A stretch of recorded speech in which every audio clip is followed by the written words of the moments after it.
자, 지금부터요, 의사표시의 효력 발생 시기죠. 그래서 이것에 대해서 한번 살펴보도록 그렇게 하겠습니다. 먼저 우리가요, 편지를 쓰죠. 그리고 편지를 붙이고, 편지를 받고, 편지를 읽죠. 편지를 쓰는 것을 말한다. 표백이다. 표백은 겉이 하얀 데다 쓴다, 이 말이죠. 이것은 상대방이 없을 때고, 유언서 같은 경우를 얘기하죠. 그것을 표백주의다, 이렇게요. 편지를 붙이는 것을 발신이라고 하고, 받는 것을 도달이라고 하죠. 원칙적으로 상대방 있는 의사표시에서는 도달주의가 원칙이에요. 그래서 도달이 원칙이고 발송이 예외로 인정되는 것이죠. 그래서 상대방이 있는 경우는 원칙적으로 도달주의다, 이렇게요. 편지를 읽어서 내용을 아는 것을 요지주의라고 한단 말이죠. 그러니까 가장 중요한 건 도달이죠. 도달이라고 하는 것은 뭐냐? 통지의 내용을 알 수 있는 객관적 상태에 놓여 있는 때 그것을 우리는 뭐란다? 도달이라고 하죠. 통지의 내용을 알 수 있는, 알아버리면 안 돼. 알아버리면 요지주의가 되니까. 그런데 도달이라는 것은 뭐냐면 상대방의 지배권의 범위 안에 들어가야 돼. 즉 우편함에 편지가 꽂혀 있으면 된다, 이 말이죠. 그래서 현실적으로 수령할 필요는 없고요. 통계 내용을 알 수 있으면 돼. 통계 내용을 알 필요는 없다, 이 말이죠. 알아버리면 요지주의가 되니까.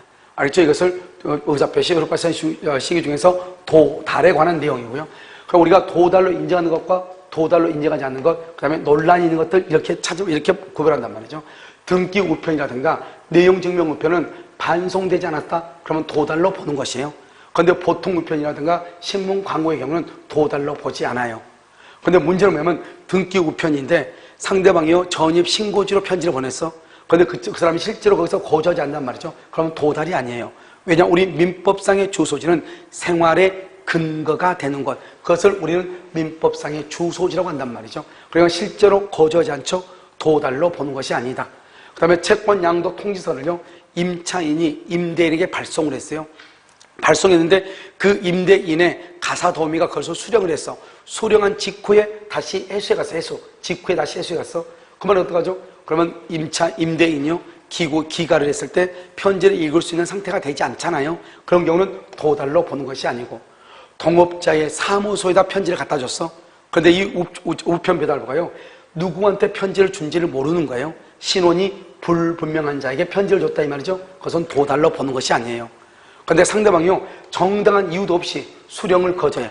내가 편지를 우편 배달부가 편지를 줬더니 아무런 이유도 없이 수령을 거절해. 그러면 그것은 도달한 것으로 봐버리는 거예요.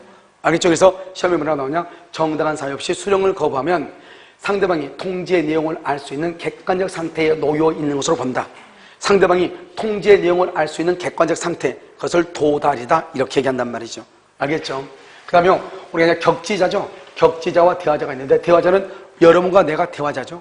미국에 있는 사람과 전화한다, 대화자죠. 미국에 있는 사람한테 편지를 보낸다, 격지자죠. 그러니까 우리가 대화자와 격지자는 거리상의 개념이 아니고 시간상의 개념으로 구분하는 것이고, 아무 말 없으면 격지자로 보는 것이에요. 그래서 대화자는 청약과 승낙이 둘 다 도달주의지만 격지자는요 청약은 도달주의고 승낙은 무슨 주의다? 발신주의가 되는 것이에요. 그래서 우리가 보면 격지자 간에 있어서 청약에 대한 승낙은 발신이죠. 대화자 간에 있어서 청약에 대한 승낙은 도달주의예요. 말이 다르죠? 우리가 이제 무권대리에서 보면 상대방이 무권대리에게 최고를 하죠. 추인할래? 추인을 거절할래?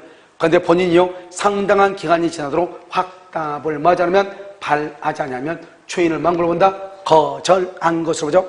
그것을 발신주의다, 이렇게 얘기하고, 발신주의는 도달주의의 예외가 되는 것이고, 그 다음에 111조가 상대방이 있는 의사표시는 도달함으로써 효력을 발생해. 상대방이 있는 경우는 원칙적으로 도달주의고 예외적으로 발신주의단 말이죠. 갑을 뭐라 한다? 의사표시자라고 그래. 갑이 을한테 청약을 해. 2월 1일 발송을 해. 우리는 아무 말 없으면 격지자니까 발송은 원칙적으로 도달주의예요. 그러니까 발송했을 때 청약이 아니에요. 이 청약이 2월 5일 을한테 도달했을 때 청약이고, 청약은 처리를 못하는 거예요. 그러면 언제까지 처리를 한다? 언제까지? 도달하기 전까지. 도달하기 전까지 처리를 해야 된다, 이 말이죠. 도달하면 처리를 못해. 그럼 언제까지 처리를 못하냐? 승낙 기간이 정해져 있으면 그 기간 동안 처리를 못한다. 청약의 구속력이다 얘기하는 것이고, 만약에 승낙 기간을 정하지 않으면 상당한 기간까지 처리를 못하는 것이에요. 그러니까 처리를 하고 싶으면 편지가 도달하기 전까지 처리하면 된다, 이 말이죠. 그 다음에 의사표시자가 편지를 발송하고 도달하기 전에 2월 3일 날 사망하거나 제한 능력자가 됐다, 이 말이죠. 그렇다고 하더라도 의사표시의 효력에는 아무런 영향이 없다. 그 말은 사망하고 난 다음에 편지가 도달했어. 그럼 사망 후 도달하면 상속인이 책임을 지면 되는 것이고, 제한 능력자가 된 다음에 도달하게 되면 법정 대리인이 책임을 지면 되죠. 그러니까 편지를 발송하고 도달하기 전에 의사표시자가 사망하거나 제한 능력자가 됐다 할지라도 의사표시의 효력에는 아무런 영향이 없다. 나중에 편지가 도달하면 의사표시로서 효력을 발생한다 이런 말이죠.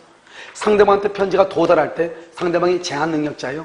그럼 이것을 제한 능력자를 편지를 수령할 수 있는 능력이 없다. 수령 무능력자라고 얘기하는 것이죠.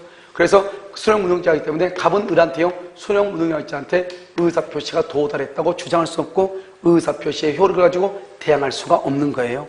그런데요, 수령 무능력자의 법정 대리인이 그 사실을 알았어? 그러면 안 때부터 도달을 주장할 수 있다 이런 말이죠. 그 다음에 공시송달이죠. 공시송달은 과실 없이 상대방의 주소지라든가 상대방의 거주지를 알지 못한 경우 가실 없이 그럴 때 공시송달을 하죠. 국내에서 공시송달은 2주가 아니고요. 국외에서 공시송달은 2개월이에요. 이 기간은 단축할 수가 없는 거예요. 우리가 보면 어떻게 공시송달은 만약에 첫 번째 당사자에 대한 공시송달은 2주간이 지나면 도달로 효력이 발생해요. 그런데 동일한 사람한테 두 번째 공시송달을 하잖아요. 그러면 그 다음날 도달한 걸 봐버려. 왜? 첫 번째 공시송달을 할 때 그 사람이 어디서 사는지를 알지 못했잖아요. 그리고 두 번째 공시송달은 지금도 모른다는 가정하에서 그 다음날 바로 도달한 것으로 보는 것이에요. 그래서 국외에서는 2개월, 국내에서 몇 개월이다? 2주간이고 단축할 수가 있다 없다? 여기까지를 말한다. 의사표시의 효력 발생 시기다 이렇게 얘기하는 것이고 특히 여러분요 이 부분에 대해서 여러분요 잘 알고 있어야 되겠죠. 알겠죠? 시험에 지문으로 잘 나오고 그 다음에 특히 채권법에서도 잘 나온단 말이죠. 청약과 승낙계약 계약의 성립에서도 잘 나온다 이 말이죠. 그래서 정리를 잘 해야 되겠죠. 여기까지.